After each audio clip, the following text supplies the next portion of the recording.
بسم الله الرحمن الرحيم. Assalamualaikum warahmatullahi wabarakatuh.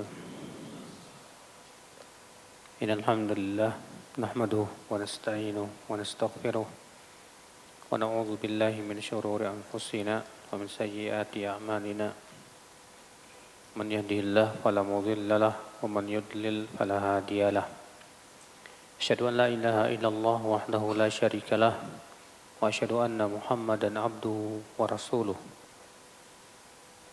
Amma ba'd, kita lanjutkan bab at-taubah.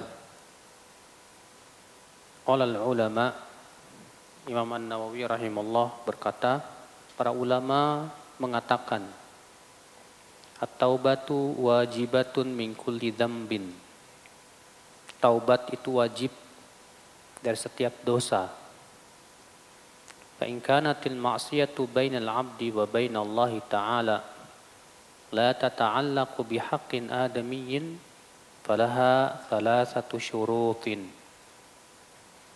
Apabila maksiat itu berhubungan antara hamba dengan Allah saja dan tidak berhubungan dengan hak manusia, maka ia memiliki 3 syarat. Ahaduha an yuqli'a anil ma'siyah. Yang pertama yaitu dia meninggalkan maksiat ya ketika bertaubat. Wathani, yang kedua, an yandam ala fi'liha. Menyesal ya. Menyesali dosa-dosanya. Wathalith an ya'zim alla ya'uda ilaiha abadan. Dan yang ketiga punya tekad bulat, niat yang kuat untuk tidak kembali lagi kepada dosa tersebut. Ini 3 syarat ya taubat dari maksiat apabila maksiat itu berhubungan dengan hak Allah. Contohnya apa? Zina, minum arak, makan riba, ya, meninggalkan sholat, dan sebagainya. Maka maksiat apabila itu hubungannya dia dengan Allah, wajib terpenuhi 3 syarat ini. Yang pertama apa tadi? An yuqli'a anil ma'siyah. Saat ia bertaubat, dia tinggalkan maksiat itu. Adapun kalau dia misalnya dia taubat tapi maksiatnya terus dilakukan, sambil nonton video porno sambil istighfar, Pak, astagfirullah, astagfirullah, maka kita katakan ini mempermainkan ya, yang disebut oleh sebagian ulama istighfar yang butuh istighfar. Artinya seseorang istighfar tapi sambil berbuat apa? Maksiat. Ya, maka yang seperti ini termasuk istihza, ya, memperolok. Yang kedua yaitu menyesali. Tanda menyesali itu apa? Tanda orang menyesal itu setiap kali ia mengingat maksiatnya itu hatinya itu ya merasa perih. Dan dia tidak suka ya kalau maksiat itu disebut oleh seseorang di hadapannya. Adapun kalau misalnya ketika dia menyebut tentang masa lalunya di atas maksiat, dia malah bangga, dia merasa senang, berarti dia belum menyesal. Karena menyesal itu ya tandanya dia akan ya tidak suka untuk disebut-sebut. Kemudian yang ketiga, dia berniat kuat untuk tidak kembali kepada dosa itu. Ada niat yang kuat. Adapun kalau misalnya dia tidak ada niat yang kuat, bahkan nanti kalau ada kesempatan pengen balik lagi, maka ia belum bertaubat. Maka kalau ternyata 3 syarat ini terpenuhi, kalau ternyata maksiat itu antara ia dengan Allah, insya Allah taubatnya diterima oleh Allah Subhanahu wa taala. Akan tetapi tentunya kita tidak boleh ya merasa yakin bahwasanya taubat saya pasti diterima. Yang mengakibatkan akhirnya setelah itu kita merasa tenang ya dari azab Allah Subhanahu wa taala. Karena para ulama terdahulu senantiasa merasa khawatir kalau taubatnya belum diterima. Nah, ketika kita merasa khawatir taubat kita belum diterima, itu yang akan menyebabkan kita selalu memperbaiki taubat kita terus. Setiap kita ingat maksiat kita taubat lagi, taubat lagi, taubat lagi. Ya, karena kita belum merasa yakin bahwa taubat kita belum diterima. Bukan kita suudzon kepada Allah. Akan tetapi kita khawatir. Ya, kalau ternyata kita melakukan perbuatan-perbuatan yang mengakibatkan taubat kita tidak diterima oleh Allah Subhanahu wa taala. Kita lanjutkan. Kata beliau, fa in fuqida ahadu thalathah lam tasihha taubatuhu. Apabila salah satu dari tiga ini tidak terpenuhi, maka taubatnya tidak sah. Wa in kanatil ma'siyatu tata'allaqu bi adamiyyin fasyurutuha arba'ah. Adapun kalau maksiat itu berhubungan dengan hak orang lain, seperti misalnya kita pernah menpeleng, kita pernah menggibah, kita pernah mengambil hartanya, atau kita pernah menyakiti hatinya, ya, mencaci makinya, mengata-ngatainya. Maka kata beliau syaratnya 4. Syarat taubatnya apa? 4. Hadhi thalathah. 3 yang tadi, yaitu meninggalkan dosa, menyesali, kemudian berniat kuat untuk tidak kembali. Wa an yabra'a min haqqi sahibiha. Ditambah yang keempat, apa itu? Yaitu ia melepaskan diri dari hak saudaranya itu. Fa in kanat malan aw nahwa raddahu ilaih. Kalau hak saudaranya yang ia zolimi adalah harta, wajib dia kembalikan. Ya. Wa in kanat hadda qadfin wa nahwi makanahu minhu. Kalau ternyata dia pernah menuduh orang lain, bisa menuduh berzina, maka pada waktu itu dia minta maaf kepada orang tersebut. Ya. Wa in kanat ghibatan istahallahu minha. Kalau pernah ia menggibah, antum misalnya pernah menggibah seseorang, segera minta maaf kepada dia. Namun sebagian ulama memberikan perincian kalau gibah. Kalau gibahnya kita itu enggak sampai ke orangnya, kemudian kita minta maaf ke orangnya dengan cara menceritakan gibah kita, membuat dia marah, maka lebih baik jangan. Yang cukup pada waktu taubat kepada Allah Subhanahu wa taala saja. Tapi kalau ternyata gibahnya sampai kepada dia, maka dia wajib minta maaf kepada orangnya tersebut. Ya. Wa yajibu an yatuba min jami'idz dzunub. Kata beliau wajib dia bertaubat dari seluruh dosa. Fa in taba min ba'dhiha sahhat taubatuhu 'inda ahli al-haqqi min dzalika dzambi wa baqiya 'alaihi al-baqi. Kalau ia bertaubat hanya pada sebagian dosanya saja, sementara dosa yang lain dia belum bertaubat, maka taubatnya diterima untuk sebagian itu. Adapun sebagian yang lainnya yang ia belum taubat, maka belum diterima oleh Allah Subhanahu wa taala. Wa qad tadhaharat dalailul kitab was sunnah wa ijma'ul ummah ala wujubit taubah. Dan telah banyak kata beliau dalil-dalil dari Al-Qur'an dan hadis dan ijma' para ulama akan wajibnya bertaubat kepada Allah Subhanahu wa taala. Ya. Kemudian Al-Imam An-Nawawi membawakan ayat-ayat, kemudian setelah itu hadis-hadis yang menunjukkan akan wajibnya bertaubat. Di antaranya surat ayat 31. Allah Ta'ala berfirman, "Wa tubu ilallahi jami'an ayyuhal mu'minun la'allakum tuflihun." Dan bertaubatlah kalian semuanya wahai kaum mukminin, agar kalian menjadi orang-orang yang beruntung. Di sini Allah menyuruh seluruh kaum mukminin tanpa terkecuali, ya, untuk bertaubat kepada Allah Subhanahu wa taala, siapapun dia, siapapun kedudukannya, apapun kedudukannya. Ustadz ke, murid ke, presiden ke, rakyat ke, bos, bawahan, semuanya wajib taubat kepada Allah Subhanahu wa taala. Iya.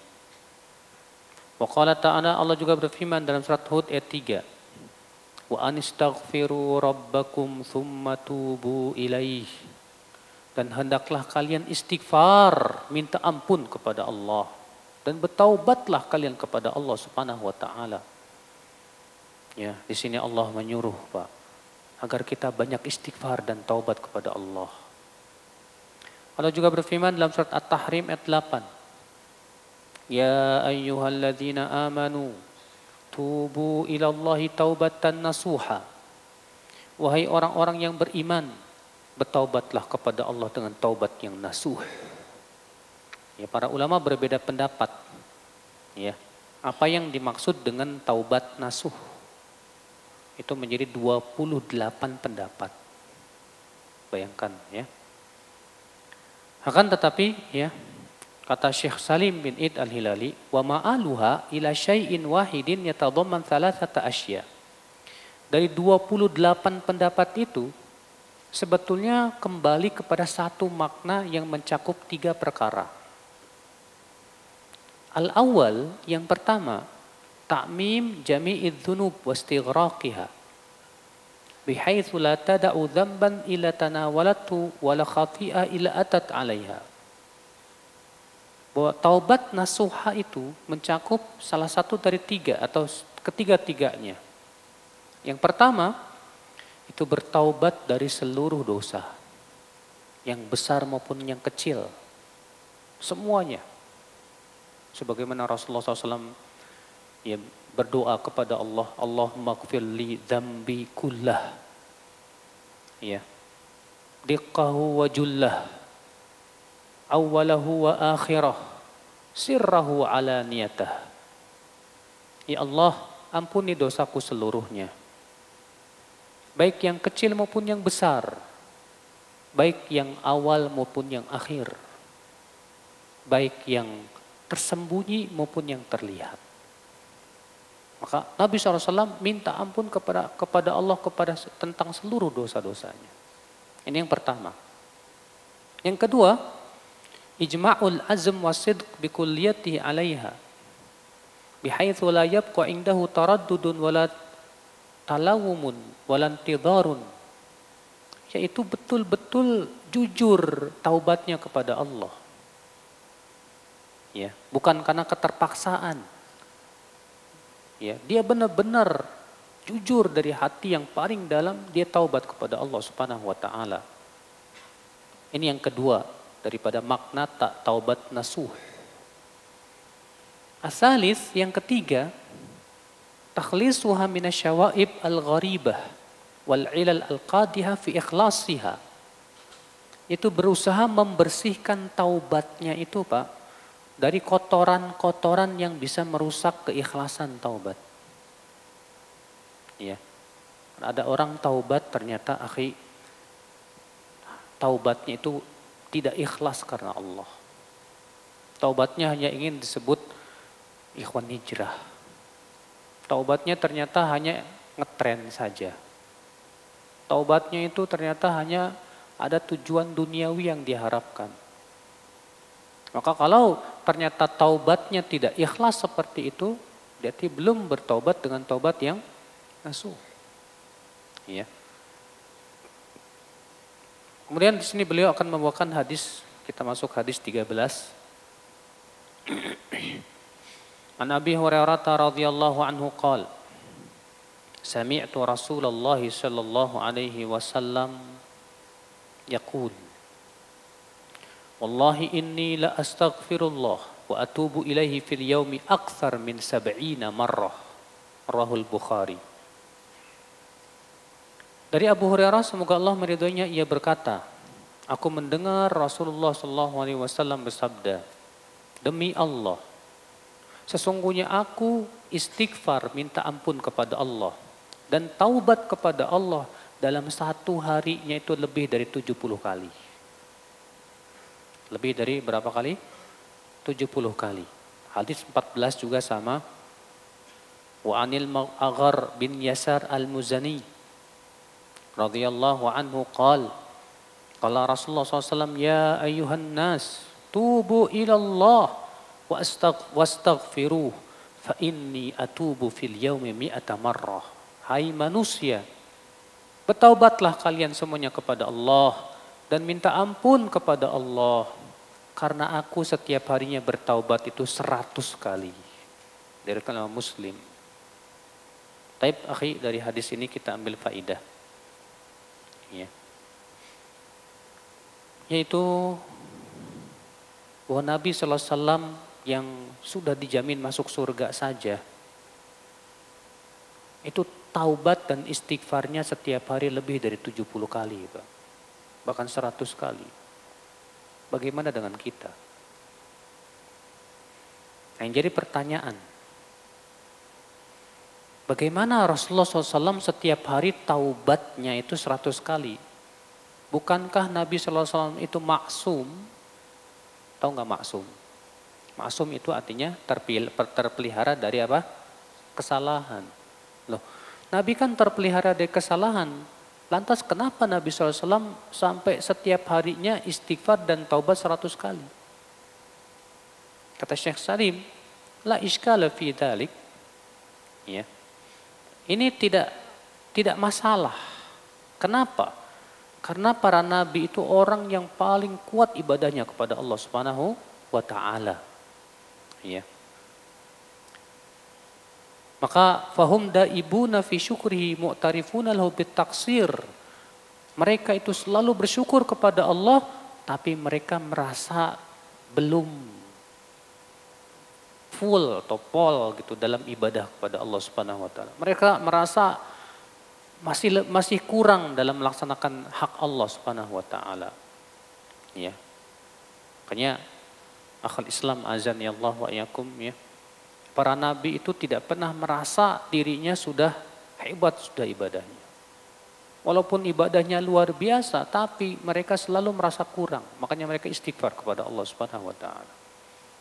Walaupun memang terjadi ikhtilaf para ulama. Setelah para ulama semua sepakat ya, bahwa para nabi itu terlindung dari dosa besar. Para nabi juga terlindung dari terus-menerus berbuat dosa kecil.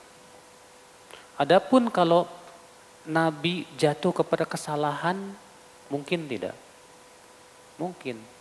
Tapi Allah tidak membiarkan kesalahannya. Langsung ditegur oleh Allah.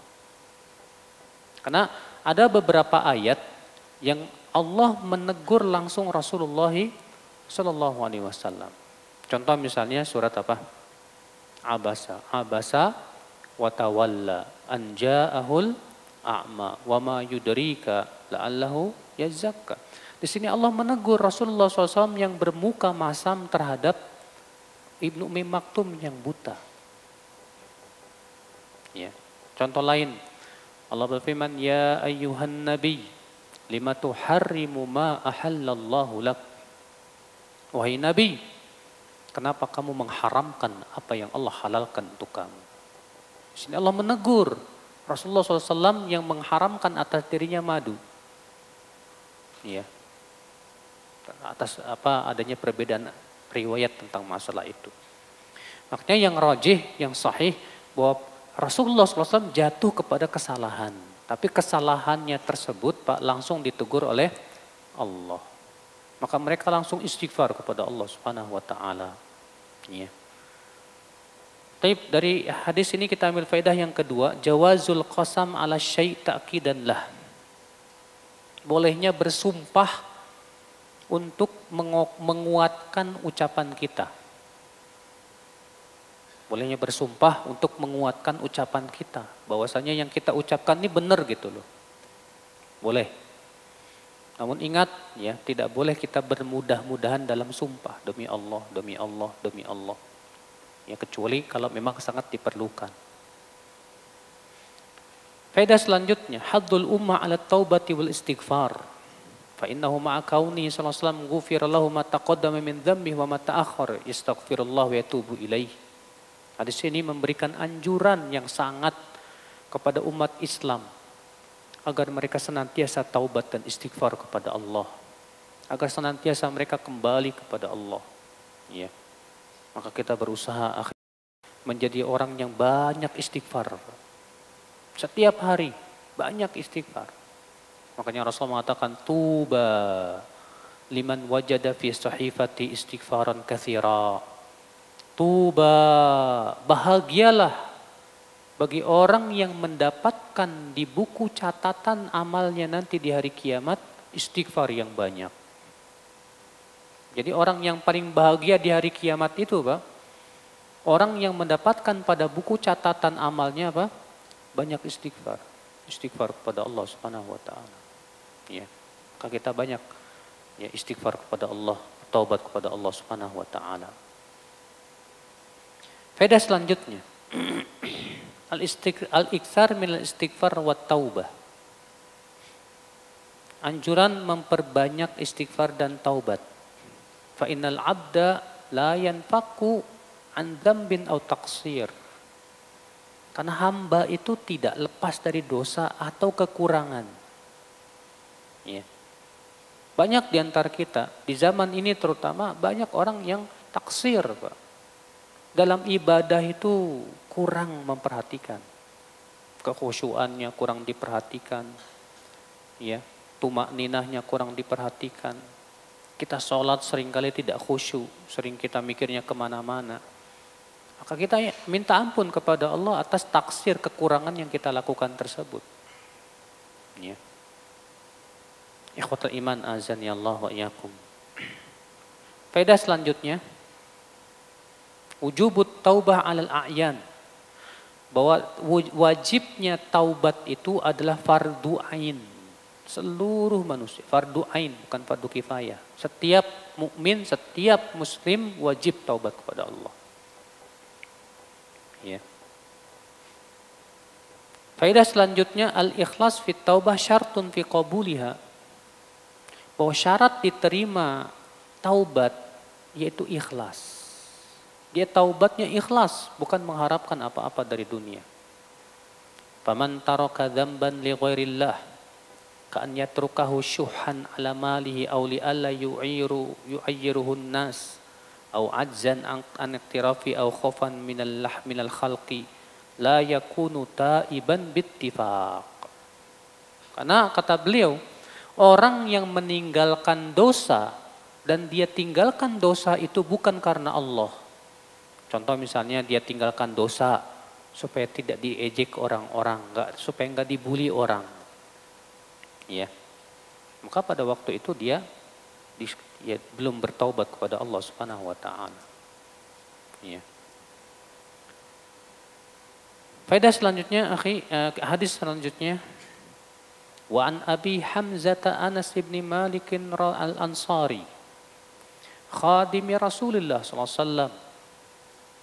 Qala Rasulullah sallallahu alaihi wasallam, "Lallahu afrahu bi taubati 'abdihi min ahadikum saqata 'ala ba'irihi wa qad adallahu fi ardi falatin." Muttafaqun alaih. Wa fi riwayatin li Muslim, "Lallahu ashaddu farahan bi taubati 'abdihi hina yatubu ilaih min ahadikum kana 'ala rahilatihi bi ardi falatin."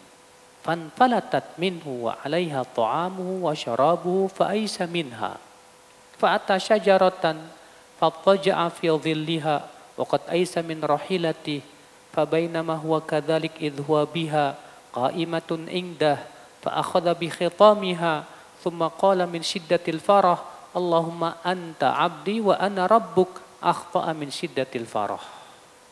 Ya.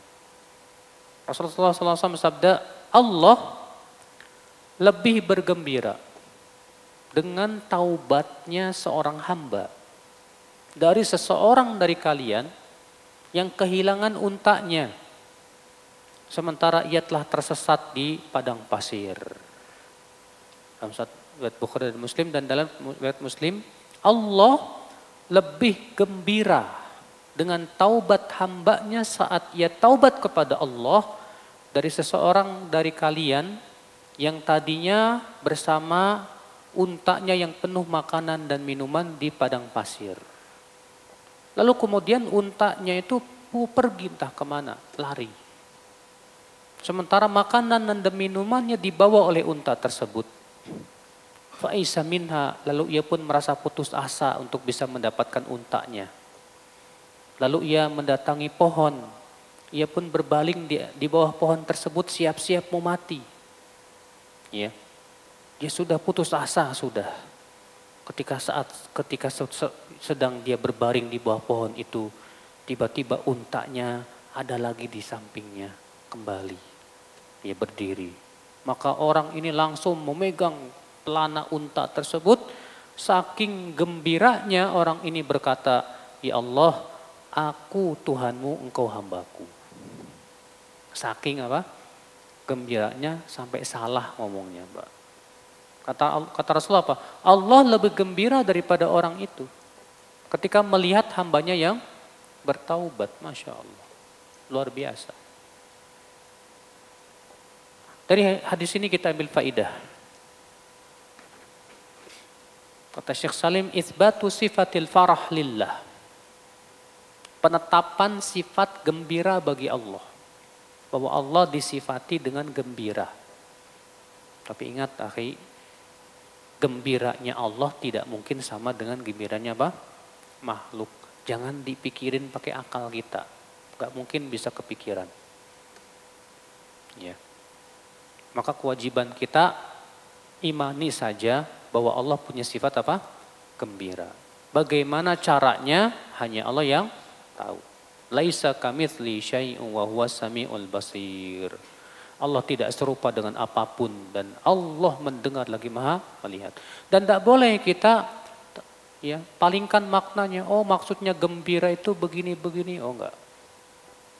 Wajib kita imani bahwa Allah punya sifat apa? Gembira. Ya. Faedah yang kedua yang bisa kita petik dari hadis ini. Si'atu rahmatillah allati tatajawazu 'anil musi' wa taqbalul muhsin wa taqbalut taub wa takfirud dzamb. Hadis ini menunjukkan, akhi, betapa luasnya rahmat Allah dan kasih sayang Allah kepada hamba-hambanya. Iya. Allah itu sangat sayang kepada hambanya, Pak. Sampai Allah itu sangat gembira melihat taubat seorang hamba. Allah sangat gembira.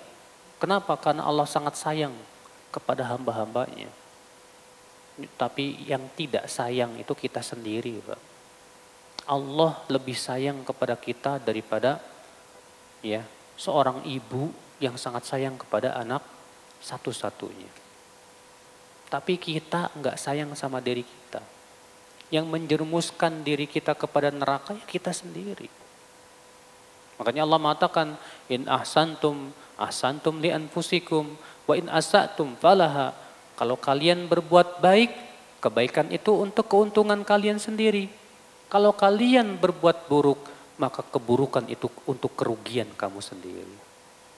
Jadi ya, kalau kita ingin menyayangi diri kita, caranya gimana? Caranya jauhi apa? Maksiat. Segera taubat kepada Allah. Sayangi diri kita. Jangan sampai dibakar dalam api neraka akhir Islam azan yang. Faedah selanjutnya. Adamul mu'akhadah fil khata' ghairal mu'tamad. Mithl hadza fi hali dahsyatihi wa dhuhulihi. Orang yang salah tidak sengaja itu dimaafkan. Orang yang salah tidak sengaja itu apa? Dimaafkan. Dan ini hadis membantah, Pak, orang yang mengatakan tidak ada udzur dalam kebodohan. Orang bodoh itu enggak diberikan apa? Udzur. Loh, bagaimana dengan hadis ini? Orang ini saking gembiranya mengatakan apa? Ya Allah, aku Tuhanmu, engkau hambaku. Ini kata-kata kufur tidak, Pak? Kalau ada orang mengucapkan ini dengan kesadaran dan sengaja, kafir tidak ini orang? Kufur besar ini. Tapi masalahnya dia ucapkan itu karena gak sadar.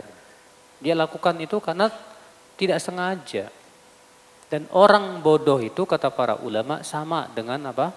Tidak sengaja. Karena dia tidak tahu masalahnya. Ya.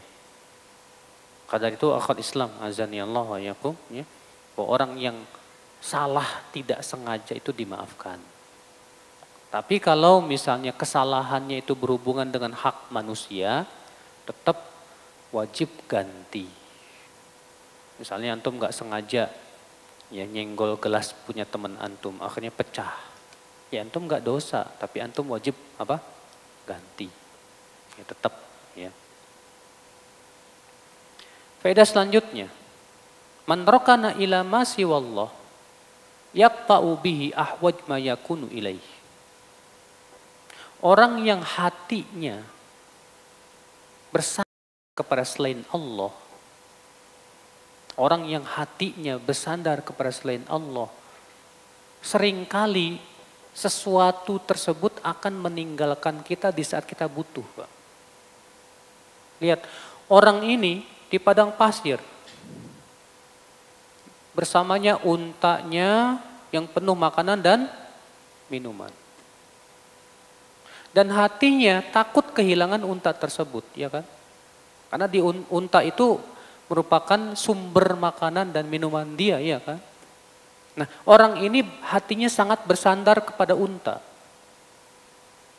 Ya, ketika hatinya sangat bersandar kepada unta, takut kehilangan, Allah jadikan untanya hilang. Ya. Terkadang, makanya beliau mengingatkan di sini, orang yang hatinya bersandar kepada sesuatu, terkadang sesuatu itu akan meninggalkan kita di saat kita butuh.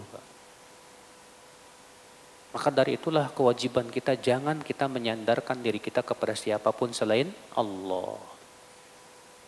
Jangan kita menyandarkan hati kita kepada bos kita. Jangan menyandarkan hati kita kepada teman kita atau kepada ya selain Allah Subhanahu wa taala. Jangan. Ya. Ikhwata Islam azani Allah wa iyyakum. Faedah selanjutnya yang bisa kita petik, al-istislam li amrillah khairun wa barakah. Orang yang menyerahkan urusannya kepada Allah itu akan mendatangkan pertolongan dan keberkahan, bahkan kebaikan. Orang ini sudah nyerah, dia sudah cari untanya kemana-mana, akhirnya dia pun tidurlah di bawah pohon, dia sudah serahkan semua sama Allah. Udah. Saat dia menyerahkan hatinya kepada Allah, Allah kembalikan tuh untanya. Makanya akhi hati-hati. Kalau kita sedang butuh, jangan sampai kita ngarep-ngarep ke orang. Saat kita butuh, terkadang kita mengharapkan bantuan apa? Orang. Nabi Yusuf, sebagaimana pernah saya jelaskan juga. Nabi Yusuf di penjara, Pak. Dan di dalam penjara Nabi Yusuf ditemani oleh 2 orang. Lalu 2 orang ini bermimpi. Yang satu bermimpi dia memeras anggur. Yang satu lagi bermimpi di kepalanya ada roti lalu dimakan oleh burung. Maka kemudian keduanya bertanya kepada Nabi Yusuf. Lalu Nabi Yusuf berkata, adapun kamu yang memeras anggur, kamu akan bebas. Adapun kamu yang mimpinya itu di kepalanya ada roti kemudian dimakan oleh burung, kamu akan dipenggal. Lalu Nabi Yusuf berkata kepada yang akan selamat, wa qala lilladzi dhanna annahu najim minhum adkurni inda rabbik. Maka berkatalah Nabi Yusuf kepada orang yang ia akan selamat. Apa kata Nabi Yusuf? Tolong ingatkan saya ya di sisi rajamu. Apa yang terjadi, Pak? Fa'ansahu syaitan. Allah jadikan, setan pun menjadikan dia lupa. Kata Ibnu Jarir At-Tabari, ini akibat kesalahan Nabi Yusuf. Nabi Yusuf berkata kepada orang yang mau selamat itu, tolong ingatkan saya di sisi rajamu. Ada jenis penyandaran diri kepada siapa? Manusia. Padahal kalau Nabi Yusuf minta langsung kepada Allah, pasti Allah kabulkan. Maka akhirnya ketika Nabi Yusuf ya berkata seperti itu kepada orang tersebut, ternyata setan menjadikan dia lupa. Falabitha fi sijni bid'a sinin. Maka Nabi Yusuf pun tinggal di penjara itu beberapa tahun lamanya. Makanya ya akhi ya, jangan sampai saat kita butuh itu hati kita itu mengharap-harapkan bantuan orang. Saat kita butuh itu cukuplah Allah saja. Kalau kita benar-benar menyerahkan diri kepada Allah saat kita butuh, Allah pasti datangkan siapapun yang akan menolong kita. Allah pasti datangkan pertolongannya, pasti. Dari manapun arahnya, hanya Allah yang maha tahu. Adapun kemudian kita mengharap-harapkan bantuan dari orang. Aduh kok teman saya nggak ada yang bantu ya. Aduh kok orang-orang pada pelit semua sama saya ya. Aduh. Akhirnya apa yang terjadi Pak? Akhirnya kita lupa kepada Allah Subhanahu wa taala. Ya. Jangan sampai seperti itu akhal iman azan ya Allah wa yakum. Kita lanjutkan. Faedah selanjutnya al-iqtida bin Nabi SAW fi darbil mathal litaqribil ma'na lil ifham. Bolehnya memberikan perumpamaan. Karena di sini Nabi SAW memberikan apa? Perumpamaan. Ya. Boleh, enggak apa-apa.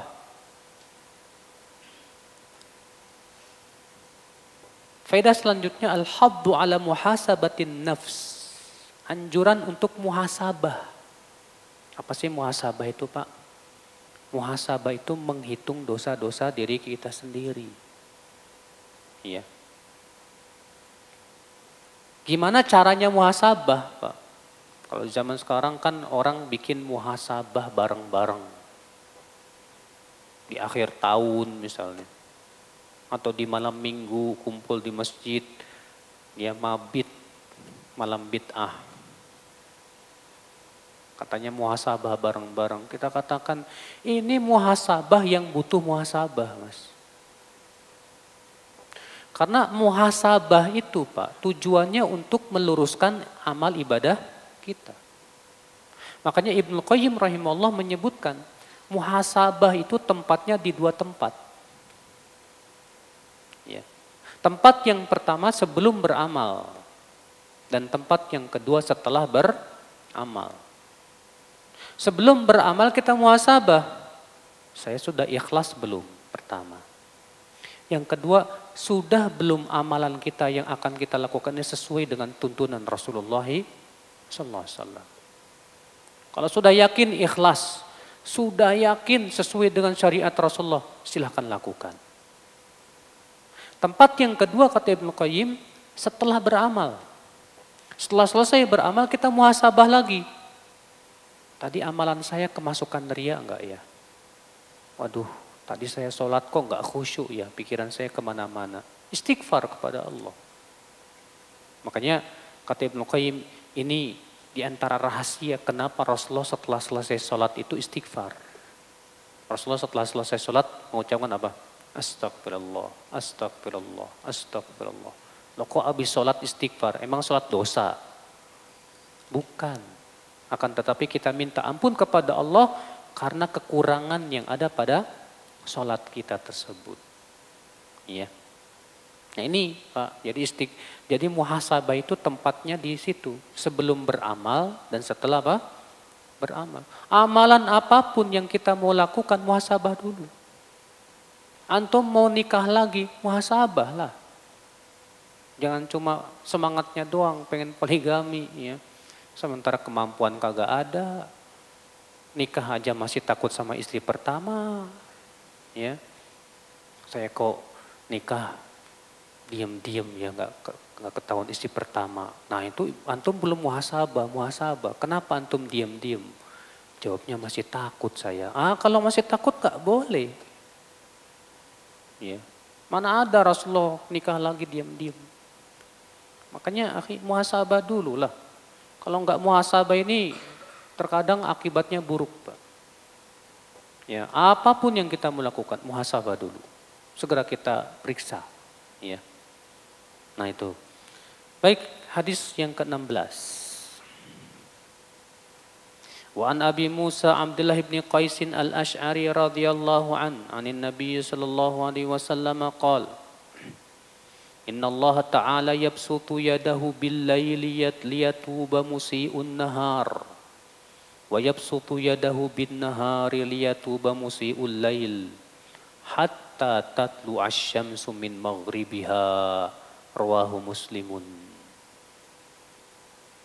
Dari Abu Musa Abdullah bin Qais al-Ash'ari, semoga Allah meridhoinya, dari Nabi SAW bersabda, sesungguhnya Allah membuka tangannya di waktu malam untuk menerima taubat orang yang berbuat dosa di waktu siang.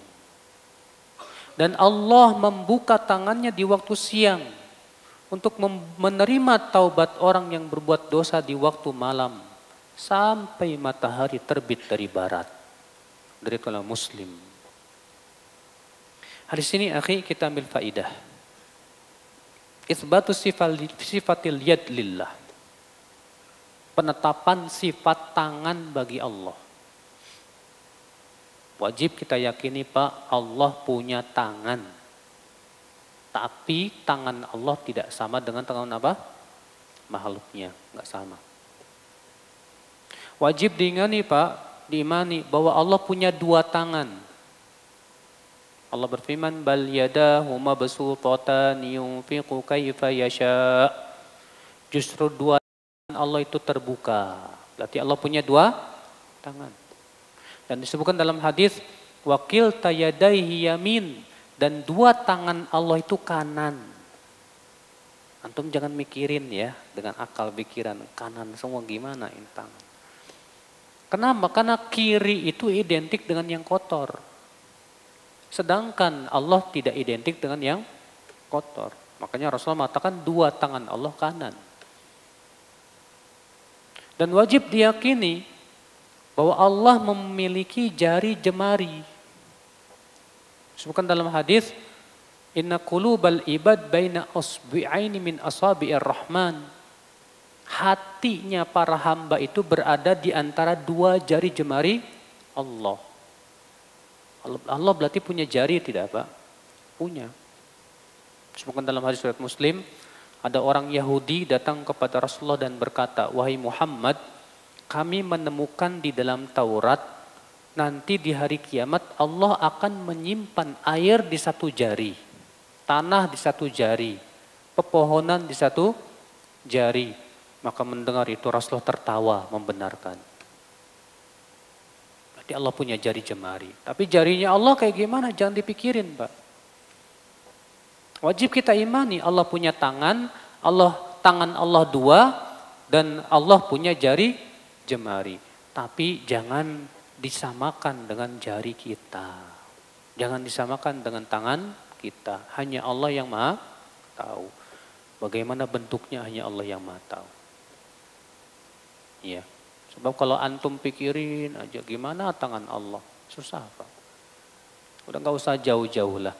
Coba antum pikirin aja tangannya malaikat bentuknya kayak gimana. Pernah lihat nggak? Nggak pernah. Sementara Allah menyifati dalam Al-Quran bahwa malaikat punya dua tangan juga.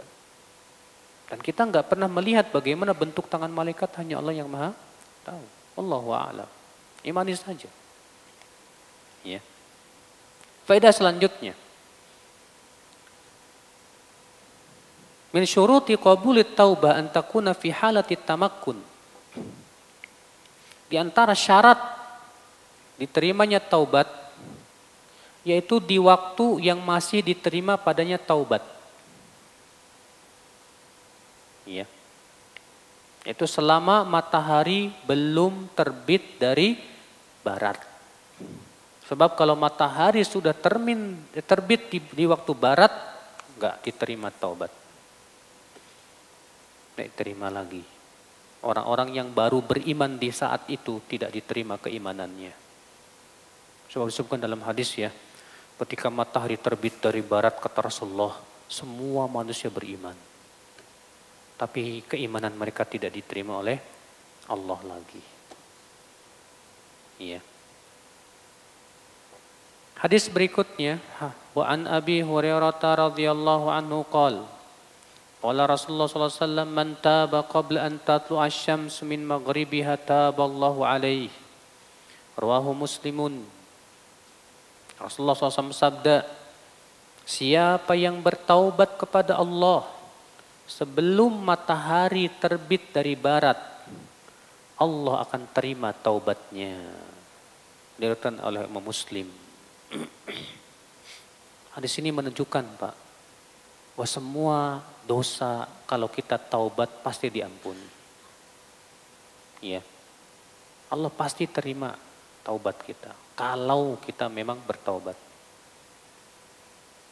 Jangan pernah berkata begini, Ustadz, dosa saya sudah terlalu banyak, mungkin saya tidak diampuni oleh Allah. Ini salah.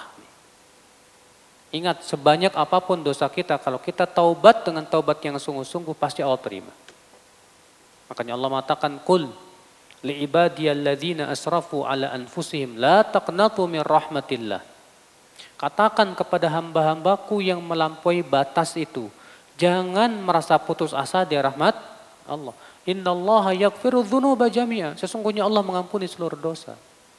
Innahu huwal ghafurur rahim. Sesungguhnya Allah Maha Pengampun lagi Maha Penyayang. Jangan pernah kita merasa putus asa. Ya. Hadis ini juga menunjukkan, akhi, bahwa apabila matahari telah terbit dari barat, maka taubat tidak akan diterima oleh Allah Subhanahu wa taala.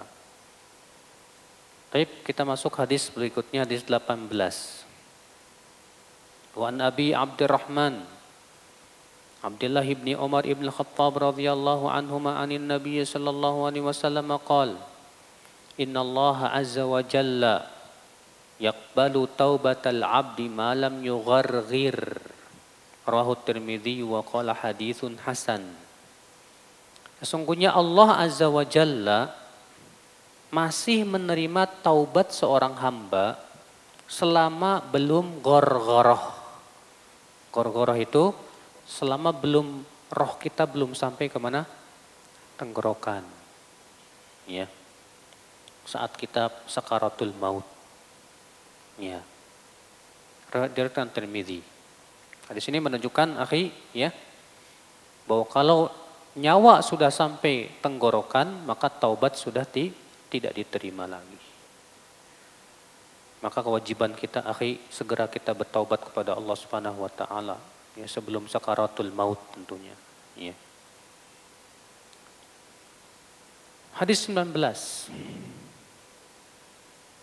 Anzir bin Hubaishin qala, Ataitu Sofwan bin Assal radhiyallahu anhu as'aluhu anil masi al-khuffain. Zir bin Hubaish berkata, aku mendatangi Sofwan bin Assal, seorang sahabat, semoga Allah meridainya, untuk bertanya tentang mengusap dua khuf.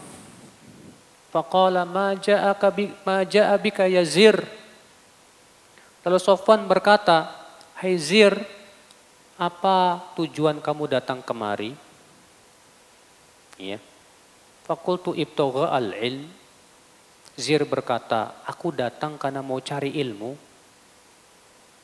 Faqala innal malaikah tada'u ajnihataha li talibil ilmi ridhan bima yatlub. Lalu Sofwan berkata, sesungguhnya para malaikat meletakkan sayap-sayapnya untuk para penuntut ilmu karena mereka rela terhadap apa yang mereka cari. Masya Allah, ya, para malaikat meletakkan sayap-sayapnya Pak untuk para penuntut ilmu, ya, luar biasa. Fakultu, lalu Zir berkata, innahu qad haqqa fi sadri al-masu al-khuffain ba'da al-gha'it wal baul wa kunta imra'an min ashabin Nabi sallallahu alaihi wasallam faji'tu as'aluk hal sami'tu yadhkuru fi dzalika syai'an. Maka aku berkata, kata Zir, terjadi keraguan di hatiku mengenai mengusap dua khuf, ya, setelah buang air besar dan buang air kecil. Dan engkau, hai Sofwan, seorang sahabat Nabi Shallallahu Alaihi Wasallam, maka aku datang untuk bertanya kepada kamu, apakah kamu mendengar Rasulullah SAW menyebutkan tentang itu sesuatu? Kata Sofwan, "Na'am, ya, aku mendengar."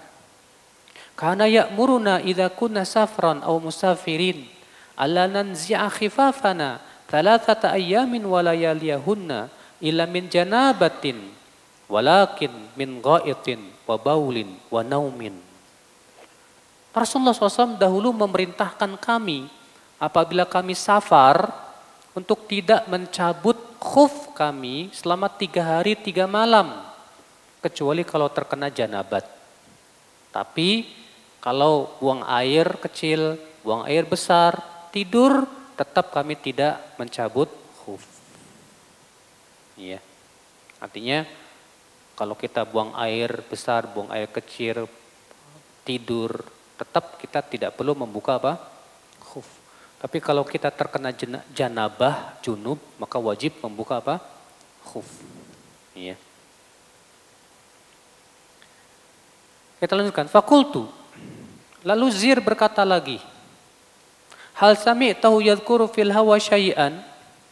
Pernahkah kamu, hai Sofwan, mendengar Rasulullah SAW bercerita tentang cinta?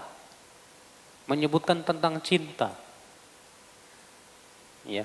Jadi Zir pengen tahu ada enggak hadis tentang cinta? Ya.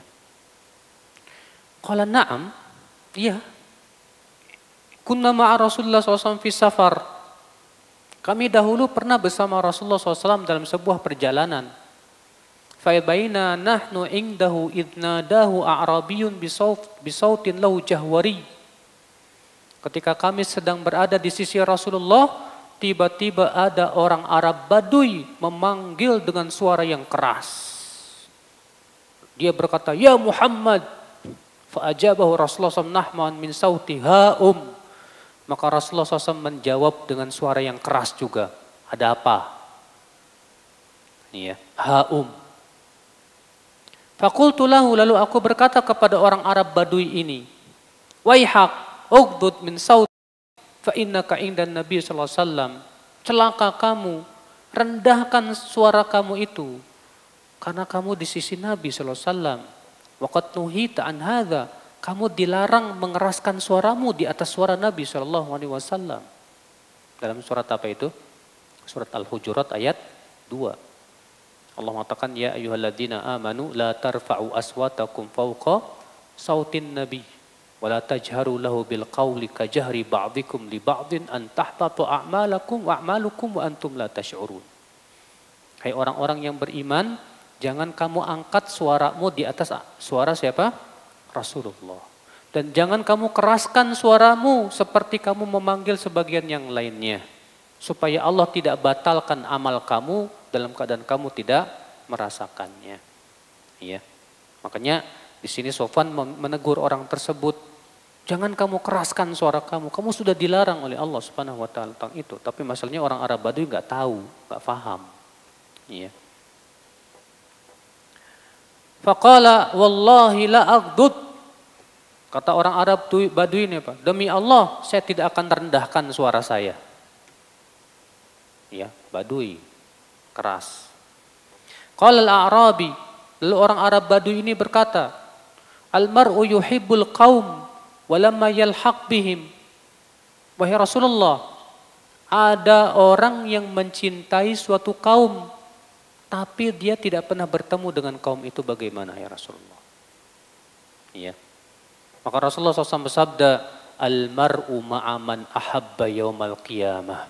Seseorang akan bersama yang ia cintai nanti pada hari kiamat. Ya. Fama zala yuhaddithuna hatta dzakara baban minal maghrib.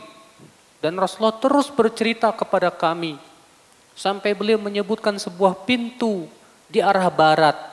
Masiratu irdihi au yasirur raqib fi irdi arba'in au sab'ina aman.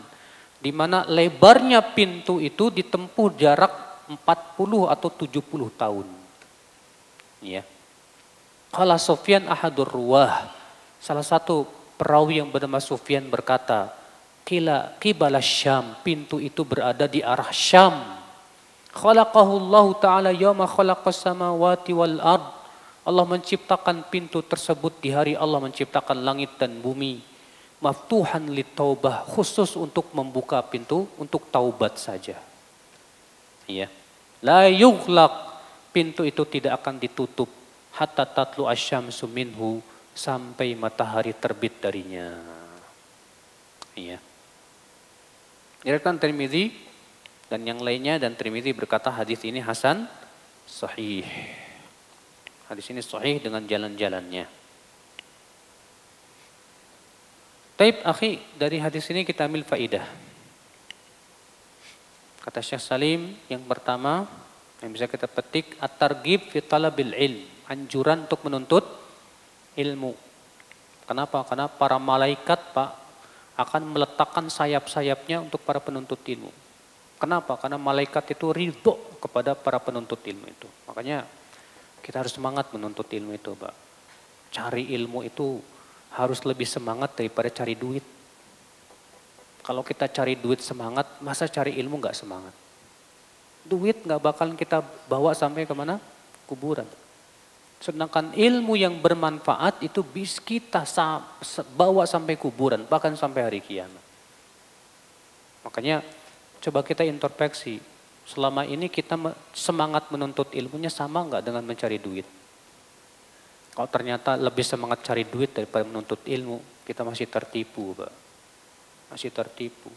Cari duit mau ngelembur sampai malam shift 3. Cari ilmu, malas nggak mau ngelembur.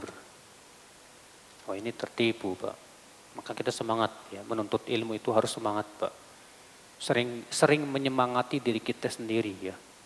Baca sama antum sebuah buku yang bagus, 128 cara mengobarkan semangat menuntut ilmu.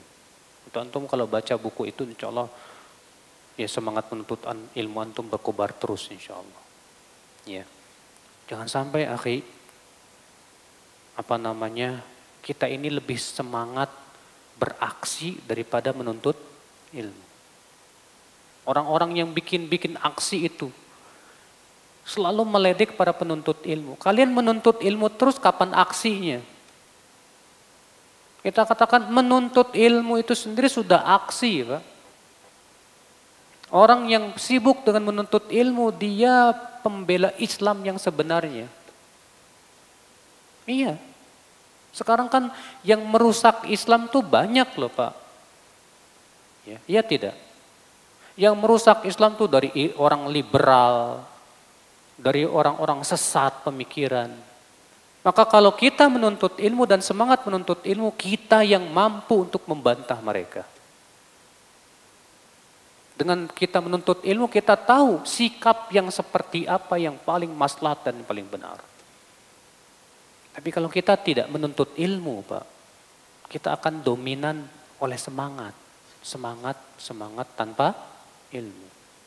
Semangat itu bagaikan angin ribut, kata Syekh Utsaimin rahimahullah. Hati-hati. Jadi semangat kita menuntut ilmu ini harus lebih semangat, Pak. Ya. Daripada yang lainnya. Faedah selanjutnya, su'alul mukallaf ahlal ilm amma ushkila an amri dinihi. Yaitu hendaklah orang yang mendapatkan problematika dalam agama segera tanya ahlinya. Segera tanya ulama. Karena Zir bin Hubais datang kepada Sofwan karena ingin bertanya tentang mengusap dua khuf. Jadi kalau kita ada perkara yang kita masih ragu dalam agama kita, ya, atau suatu permasalahan kita belum jelas, jangan dibiarkan berlarut-larut. Atau berusaha menjawab sendiri pakai akal pikiran, bahaya, Pak. Segera tanya siapa? Tanya ahlinya.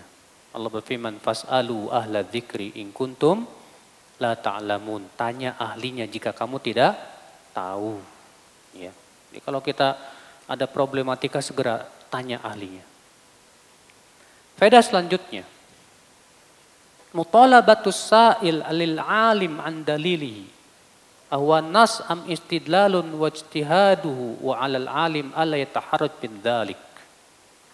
Orang yang bertanya kepada ulama punya hak untuk minta dalil. Ya. Dan bertanya, apakah jawaban ustadz itu berdasarkan dalil atau sebatas ijtihad? Dan seorang ustadz yang ditanya jangan merasa risih ketika ditanya apa? Dalil. Makanya kalau ada kiai atau ustadz pas ditanya, ustadz mana dalilnya? Ngambek. Ngapain sih kamu tanya-tanya dalil? Nanti saya sebutin juga kamu nggak paham. Loh, justru tugas ustadz yang berusaha memahamkan tuh. Seorang ustadz itu Pak, jangan sampai melatih murid-muridnya untuk taklid pada dirinya, salah. Udah kamu ikuti aja saya, salah sikap seperti ini. Seorang ustadz itu berusaha bagaimana murid-muridnya itu fanatik kepada Allah dan Rasulnya. Pahamkan mereka tentang Al-Quran dan hadis Nabi Shallallahu Alaihi Wasallam. Itu kewajiban. Ya, karena kita ini berdakwah kepada Allah, bukan kepada diri kita. Kita berdakwah kepada Allah, bukan berdakwah kepada madhab kita. Ya, salah sekali. Kalau ternyata selama ini kita berdakwah kepada diri kita sendiri. Ya. Faedah selanjutnya. Jawazul masyi ala khuffain. Bolehnya mengusap 2 khuf. Ya, bagi musafir 3 hari 3 malam dan bagi mukim sehari semalam. Faedah selanjutnya, at-ta'addub ma'a al-ulama. Hendaklah kita memiliki adab terhadap para ulama. Wa khafdus saut, dan jangan mengangkat suara melebihi ucapan suara dia. Makanya kita sama ulama itu harus punya adab. Banyak penuntut ilmu, maaf ya di zaman sekarang sama ulama kurang adab, Pak. Sehingga akhirnya ulama itu dilecehkan. Ya, seakan-akan ulama itu kita tidak butuh sama ulama. Padahal kebutuhan kita kepada ulama itu Pak melebihi kebutuhan kita kepada makan dan minum, Pak. Ya. Faedah selanjutnya, ta'limul jahil husnal adab. Seorang alim hendaklah mengajarkan orang jahil bagaimana adab yang bagus. Ya. Kita ajarkan adab yang bagus bagaimana dalam menuntut ilmu. Lihat, orang Arab Baduy ini nanya ke Rasulullah tapi nggak pakai adab. Ya Muhammad, masa Rasul dipanggil begitu? Maka ditegur oleh Sofwan, ughdud min sautik. Ya, rendahkan suaramu. Kamu dilarang untuk mengangkat suara di sisi Rasulullah SAW. Tapi orang Baduy ya begitulah Pak. Wallahi la aghdud, demi Allah saya tidak akan merendahkan suara saya. Tapi subhanallah Pak, Rasulullah kepada orang jahil itu lembut Pak. Ya. Rasulullah SAW kepada orang yang jahil seperti itu lembut, beliau tetap jawab, tetap memberikan adab. Ya, dijawabnya oleh Rasulullah SAW itu menunjukkan bahwa seorang guru berusaha menghadapi orang jahil itu sabar. Menghadapi orang yang bodoh itu harus lembut banget. Makanya sikap Rasulullah kepada orang jahil lebih lembut dibandingkan yang udah lama ngaji. Ya. Kalau orang jahil, berapa banyak hadis tentang hadis yang antum ketahui, ada orang Arab Baduy masuk masjid kemudian kencing di mana? Di masjid. Bagaimana Rasulullah lembutnya ketika menegur orang jahil itu. Makanya kita pun demikian dalam berdakwah, Pak. Ketika kita berdakwah, menghadapi orang-orang bodoh, orang yang baru ngaji, ya udah kita lembut sama mereka. Ya, maklum, mereka tidak tahu, nggak paham. Kalau ternyata ada sikap-sikap yang menyakitkan Itu karena akibat daripada apa? Ketidaktahuan mereka, ketidakfahaman mereka. Iya. Allahu a'lam, sekira cukup sampai di sini, kita buka tanya jawab.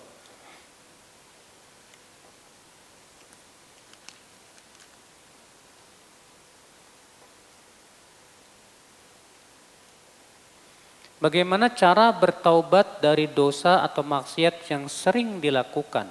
Apakah cukup dengan istighfar atau harus dengan sholat taubat, Ustadz? Akhi, kan sudah kita sebutkan tadi bahwa syarat taubat itu ada berapa? 3. Yang pertama apa? Meninggalkan dosa saat taubat. Yang kedua apa? Menyesali. Yang ketiga apa? Berniat kuat untuk tidak balik lagi. Nah, apakah kita disyariatkan sholat taubat? Silahkan, boleh. Ya, tapi itu bukan syarat. Bukan syarat diterimanya taubat. Kalau mau sholat, silahkan, gak masalah. Sunnah saja. Ya.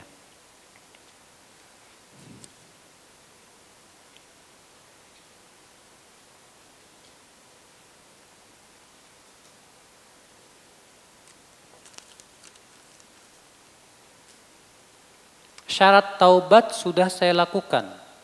Tetapi karena godaan syahwat yang besar, saya terjerumus lagi.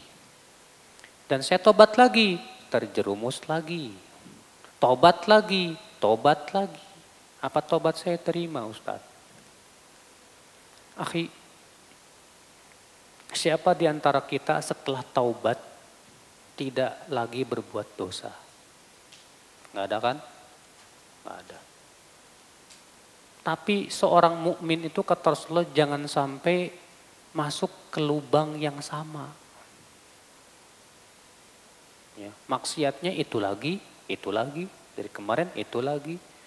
Kalau antum jatuhnya kepada maksiat yang sama itu lagi, itu berarti antum blow on. Ya. Seharusnya kita berpikir, kenapa saya kok bisa jatuh kepada dosa yang sama itu terus? Harusnya kita bersungguh-sungguh meninggalkan dosa itu pertama. Yang kedua, cari sebabnya kenapa. Kalau sebabnya misalnya gara-gara HP, udahlah, jual aja HP-nya. Cari HP yang cuma buat SMS-an sama telepon doang, selesai. Kalau sebabnya misalnya teman, tinggalkan teman itu. Cari teman yang soleh. Kalau sebabnya lingkungan, udah hijrah pergi ke tempat lain. Yang jelas semua sebab terbesar yang menyebabkan kita jatuh kepada dosa, tinggalkan, berusaha tinggalkan. Jangan sampai kita kita terjerumus kepada dosa yang sama terus menerus. Ya. Usahakan jangan sampai seperti itu. Berusahalah semaksimal mungkin. Yang jelas Pak, siapapun yang bertaubat, pasti suatu ketika ia akan berbuat dosa lagi. Kewajiban kita setiap kali berbuat dosa langsung apa? Taubat, taubat, dan taubat. Ya, kewajiban kita seperti itu. Saya sudah bekerja kurang lebih 9 bulan. Apakah saya berdosa? Tidak menafkahi anak dan istri saya. Saya sudah ikhtiar tapi belum juga dapat pekerjaan. Apa solusinya Ustadz? Ya kalau antum sudah berusaha dan ternyata enggak dapat ya gimana lagi. Tapi antum jangan punya pikiran begini. Yang namanya nyari rejeki itu cuma di perusahaan. Salah. Saya udah ngelamar sini, ngelamar sana, ngelamar sini enggak diterima-terima. Soalnya antum itu jiwanya karyawan, Pak. Coba antum mikir, yang namanya cari rezeki kan banyak, Pak. Bisa dagang bakso, bisa dagang buah, jus dan yang lainnya. Cuma masalahnya antum mikirnya jadi karyawan, ada jaminan hari tua, ada itu. Ada kan yang namanya cari rezeki banyak. Ada teman kita, dia Masya Allah, Bahkan sengaja dia tinggalkan pekerjaannya padahal dia sudah general manager di perusahaannya tersebut. Tapi dia ingin berdikari sendiri, usaha sendiri, usaha. Usahanya cuma muk aja, Bu. Cuma muk aja, jualan muk, tau nggak? Ya. Tapi subhanallah, kata dia, omzet saya melebihi gaji saya dulu, Ustaz. Ya, artinya banyak peluang kok untuk bisa kita berusaha. Ya, tanpa harus kerja di perusahaan. Zaman sekarang perusahaan banyak yang bangkrut. Susah perekonomian. Ya udah coba kita cari usaha lain. Tapi jangan dulu kita berpikir pas kerja saya pengen langsung dapat omzet yang besar. Salah. Gak apa-apa, kecil-kecilan dulu jualan. Nanti kalau kita sudah paham selah-selahnya baru kita kembangkan lagi. Ya. Lumrah kalau kita mulai usaha jatuh lagi. Usaha lagi jatuh lagi, itu lumrah, Pak. Insya Allah dengan kesabaran kita baru Allah berikan kepada kita apa? Kemudahan demi kemudahan. Banyak kok yang seperti itu. Kisah-kisahnya banyak juga. Dari teman-teman kita yang jatuh bangun yang akhirnya ternyata Allah berikan kepada dia kesuksesan. Banyak sekali. Alhamdulillah. Ya, cuma yang berat itu Pak memulainya. Itu yang berat. Jika orang tua melakukan dosa, sikap kita bagaimana Ustadz? Nasihati baik-baik dengan penuh adab. Ya, jangan menyakiti hati. Kalau kita mau bertaubat, apakah harus sholat taubat? Sudah kita sebutkan tadi, sholat taubat hukumnya sunnah, enggak wajib. Yang terpenuhi, yang penting terpenuhi 3 syarat tadi. 10 hari lagi ana menikah, Masya Allah, Alhamdulillah. Tapi kenapa mendekati hari H masih kadang timbul ragu dan merasa semakin banyak ujiannya Ustadz. Nih ya, terkadang dari setan pengen kamu jangan nikah. Karena kan nikah kan sunnah dan setan pengennya kamu nggak sesuai dengan sunnah. Ya, minta kepada Allah kekuatan. Ya, serahkan semuanya kepada Allah dan tawakal. Terakhir tadi ana diberitahu kabar dari saudara kalau ada teman lamanya cowok sebelum dia hijrah seperti sekarang mau hubungi lagi lewat telepon. Setelah tahu kalau ada undangan pernikahan kami. Terus calon anak bertelepon dengan dia tanpa seizin dulu. Nah di sini anak merasa dikecewakan Ustadz. Lah kan belum jadi milik kamu. Kalau dia sudah jadi istri kamu wajib minta izin ke kamu. Ini belum nikah harus izin ke kamu, siapa kamu? Woi, ya sadar dong. Ya, dia tuh belum jadi istri kamu tahu. Ya. Nah itu nanti setelah kamu menikah baru kamu punya kuasa di situ. Ya. Ustadz, adakah surat dan doa khusus yang dibaca ketika kita sholat taubat? Nggak ada. Nggak ada surat khusus, nggak ada bacaan khusus. Sama dengan sholat-sholat yang lain. Berapa rakaat? 2 rakaat. Pertanyaannya kecil, kertasnya gede. Mubazir Pak, sampai 2 gini.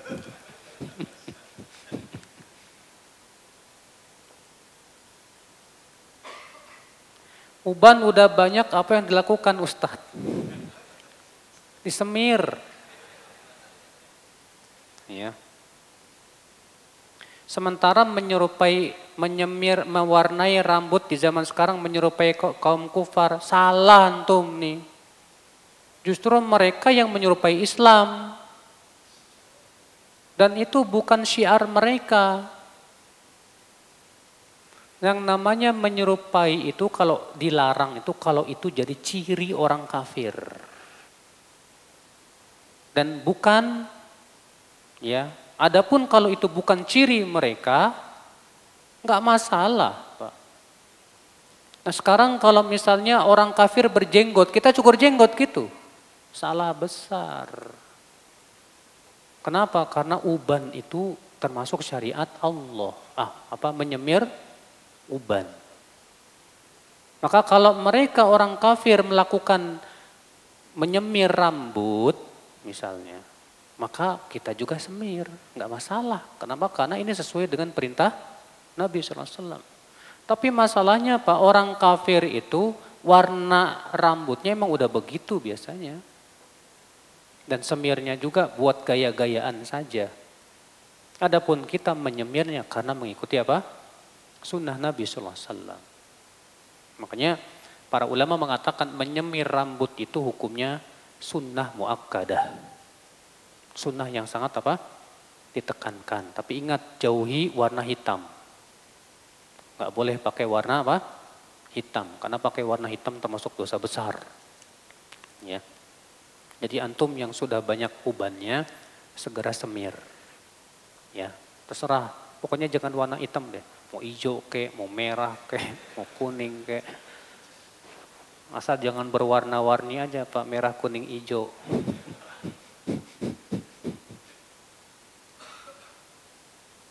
Boleh enggak sih Ustadz mentaubatkan teman? Gimana caranya? Mentaubatkan teman tuh maksudnya gimana? Kalau maksudnya menyuruh teman taubat, kamu taubat sama Allah. Gak masalah. Adapun antum yang mewakili teman, ya Allah, saya taubat buat teman saya. Gak bisa. Taubat gak bisa diwakili Pak. Emang ada badal taubat? Gak ada badal taubat. Adanya badal haji, badal umroh. Adapun taubat gak bisa diwakilkan. Hah? Kalau kita mohonkan ampun gak masalah. Ya Allah, ampuni teman saya. Jadikan ia bertaubat kepada Engkau ya Allah. Gak masalah.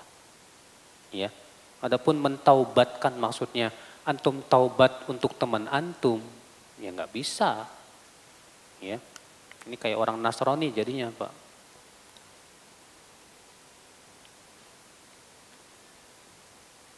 Bolehkah muslimah cukup mengusap jilbab atau kerudung ketika berwudu? Kalau kerudungnya masih mudah kayak zaman sekarang tinggal dipakai, langsung bisa ditarik kemudian diusap dari dalam, maka wajib. Tapi kalau kerudungnya itu kayak dulu kan pakai peniti sana, peniti sini, susah dibukanya itu. Maka kalau itu merepotkan nggak apa-apa. Ya, karena Nabi SAW pernah beliau berwudu dalam keadaan memakai sorban. Maka kemudian SAW mengusap sorbannya. Ya, boleh seperti itu.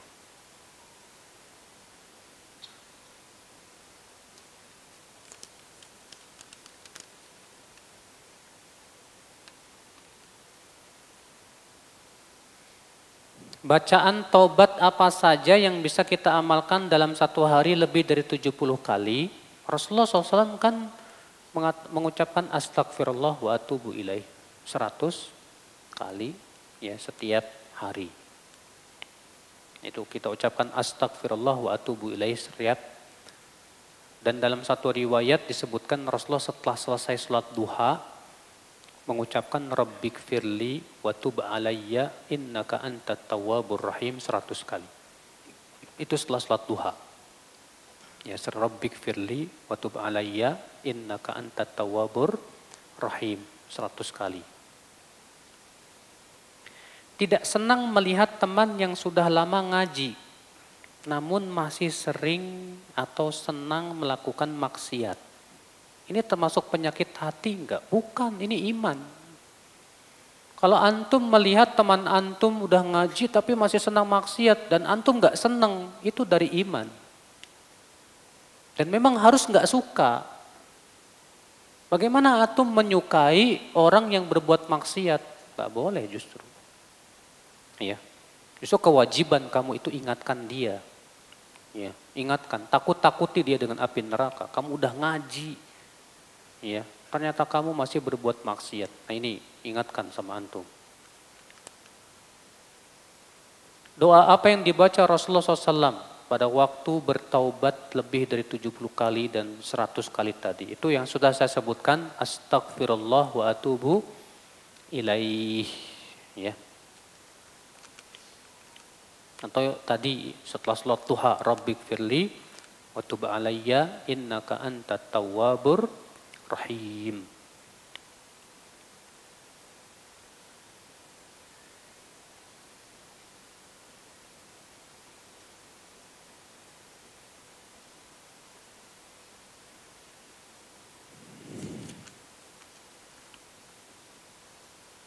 Ramadan tahun kemarin istri saya hamil sehingga tidak memungkinkan untuk berpuasa dan sampai saat ini masih menyusui.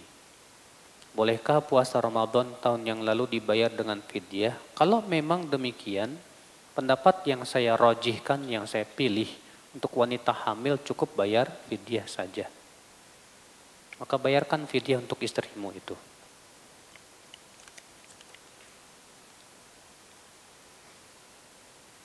Menikah dulu atau melunasi hutang orang tua dulu, Ustadz?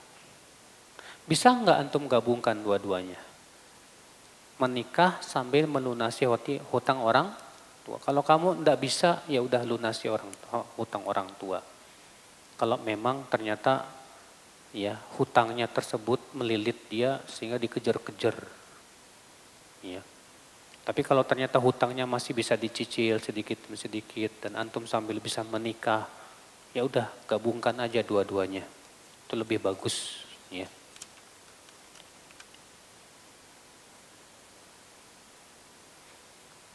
Memiliki aib yang sangat menyentuh hati. Aib menyentuh hati. Tatkala mengingatnya. Seberusaha mungkin ana sembunyikan aib ini. Ada saja yang menyebarluaskan dan membicarakan. Ya udah, itu dosa dia. Kalau ada yang menyebarluaskan aib kita, itu pahala buat kita. Itu keuntungan buat kita, dosa buat dia. Maka kalau ternyata ada orang yang menyebarkan di media sosial tentang dosa kita, kita akan mengambil pahala dari dia pada hari kiamat. Kenapa? Karena dia sudah menggibah kita. Dia sudah merusak kehormatan kita. Dan merusak kehormatan saudara sesama muslim itu Pak. Dosanya lebih besar daripada makan riba Pak. Makanya Rasulullah mengatakan apa? Inna arba riba. Riba yang paling riba istitalatul mar'i ala irdi akhi. Seseorang merusak kehormatan saudaranya. Berarti merusak kehormatan saudara itu lebih berat dosanya daripada apa? Riba. Makan riba aja satu dirham riba sama dengan 36 kali berzina loh Pak. Ternyata merusak kehormatan seorang muslim lebih berat daripada makan riba. Bahaya besar. Makanya kalau ada orang yang menyebarluaskan aib kita, itu dosa buat dia. Iya. Apa hukumnya menjual barang KW? Sementara saya sudah katakan kepada konsumen bahwa barang tersebut KW dan konsumen setuju tidak merasa keberatan. Barang KW ini namanya sama enggak dengan nama yang asli? Kalau namanya sama enggak boleh, haram. Tapi kalau namanya beda, cuma mirip aja, enggak masalah. Ya. Nama aslinya Sony misalnya. Sama ini namanya apa? Sunni misalnya. Iya. Ya enggak masalah. Yang enggak boleh itu kalau dikasih nama yang sama. Nah itu penipuan namanya. Iya. Penipuan, haram hukumnya.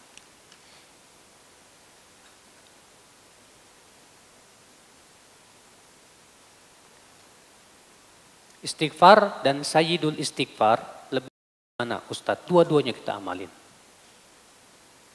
Jangan kita bertanya lebih baik mana selama kita masih melakukan duanya.